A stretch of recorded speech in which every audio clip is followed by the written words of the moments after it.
Kindness is something that is talked about a lot these days. If you enter a public building or space, you're likely to see brightly coloured posters encouraging you to be more kind. And although kindness is being so promoted and written into educational policies and talked about on social media, I have to admit that I don't see a whole lot of it happening a lot of the time. So why is our society on a whole failing so miserably when it comes to kindness? And what is kindness anyway? Some recent experiences have made me think about this topic a lot. I'd like to share some of my thoughts and stories with you today that may be different from some modern and popular ideas about what kindness really is. Recently we moved from the suburbs to a country property. We've been wanting this lifestyle change for a very long time, and I knew it was going to have a really big impact on our lives in many ways. Within a couple of days of moving into our new home, we met one of our neighbours. We were walking around our property, and he was working on his property, and we met over the fence, as you do in the country.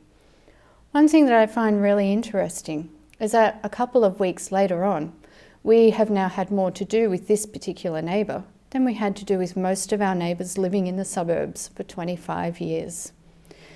So we met this neighbour, we had a really lovely conversation, and within a couple of days, without us trying to organise anything at all, he was over on our property, helping us to fix fencing, take down fallen trees, mow grass that was getting out of control, and shortly we'll be getting our first little flock of sheep from him. We never asked anything of this neighbour, and it's only through chatting about things happening on our property that he jumped in to help us. Another thing that is really striking about these acts of kindness is that there was no discussion of what was actually happening. There was just the action. Before we even knew what was happening, we were receiving help that we had not asked for or expected. Another day, we met a lady from our local church after Mass, and once again, in the course of conversation, we mentioned that we were seeking some firewood, as it's very cold here, and because we've been so busy with other things, we haven't been able to collect a lot of the firewood that we'll need for the winter. We'd only just met this lady on this particular day and had a very brief talk with her, but exchanged phone numbers.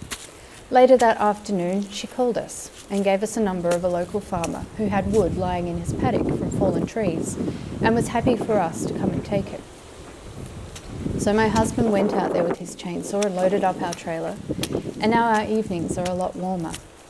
Again, there was no mention of helping or kindness. It was just the simple act of someone seeing other people in need of something, and without even thinking about it, putting us in touch with someone who could help us out. These are not the only examples of the ways that we've been helped by people since we moved here. There are definitely more, and although it's very striking to me, it seems to be that this is just what people in this community do. And all of this has reminded me very strongly of my own dear Nana, who passed away 2 years ago, and who I spent a great deal of time with when I was a child. My happiest childhood memories are of being with Nana, and it's not because of the things that she did, but because of the person that she was. Nana filled her days with busyness. She was always cooking, gardening, and being involved with local community activities. She taught me so much about doing things for others, and I think about her actions more nowadays than I ever have before. I think maybe if there were more people like my Nana in the world, it would be a much better place. Nana always had time for her grandchildren and was never too busy for anyone or anything. But I think it's what she did for the community in which she lived that really strikes me. She never would have talked about being a volunteer or serving her community, because it was just her life, who she was and what she did on a daily basis. She took food to the elderly. She worked in more community groups than I can mention. And if there was anything positive that was happening in town, you could be sure that she was involved in donating her time and effort. My Nana was truly a kind person. So I think maybe what we need to do more of today is not spend time thinking or talking about how we can do acts of kindness or what we need to do to be more kind, but just to get out there and do it.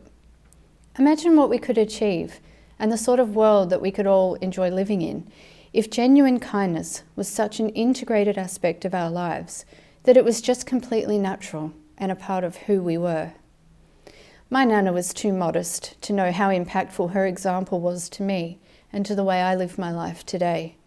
She didn't count the cost of the extra time and effort she put into contributing to the lives of others. She wasn't possessive of her time, and it was far more important to her to make herself useful than to selfishly put herself as number one. But I think if more of us live this way naturally and set that example to others, not as something contrived, but just as something that we do and are, then it will filter through to our children and our children's children far better than any poster on a wall possibly could.